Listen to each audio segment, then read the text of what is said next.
Assalamu alaikum. Did you know that while about 3/4 of Muslims in America are immigrants or the children of immigrants, 42% of the American Muslim population was in fact born here? Among them, almost 1 million are African American Muslims whose ancestry goes back to West Africa. Many don't know this, but around 15% of the 10.7 million Africans brought to the New World, which includes the British colonies that are now the US, were Muslim. As a side note, about 12.5 million Africans were put on ships, but hundreds of thousands of them didn't survive the voyage. That gives us an idea of the horrors of the slave trade. Anyways, going back, let's take a step back to answer the question that is very relevant in our times. When did Muslims first arrive in the land that we now call the US? Now, there are different theories among historians. One answer is the 14th century.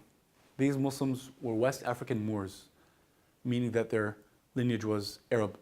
This group was expelled from the Iberian Peninsula, Spain and Portugal today, where Muslims lived for centuries. Once expelled, some of them went westward to discover new land, and some landed in the Caribbean and the Gulf of Mexico. Another theory is that Christopher Columbus, very well known, the Italian explorer who was financed by the Spanish king and queen in the late 15th century and the early 16th century, and who is commonly credited for having discovered America, utilized a navigation book written by Portuguese Muslim explorers who had reached America in the 12th century.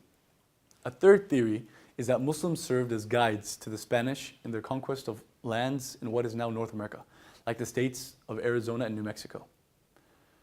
This was in the early 16th century. What everybody agrees to is that, like we mentioned earlier, around 15% of slaves brought to the US were Muslim.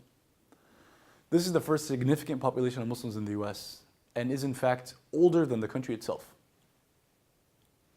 The book Deeper Roots by Dr. Abdullah Hakim Quick, an author and speaker that I highly recommend, points out that while a story in many people's minds is that the Europeans discovered and dominated the New World and began a new chapter in human history, the reality is that North and South America have a 20,000-year history. These lands had civilizations, agriculture, trade, migrations, philosophy, astronomy, pyramid building, technology. In the author's own words, in his introduction, he states, "The history of Islam and Muslim people in this region extends back over 1,000 years, predating Columbus's contact by 6 centuries. Despite this, Islam has been written out of the history books in the West, or in some cases relegated to a position of a primitive, unsophisticated religion that only motivated its followers to conquer and pillage.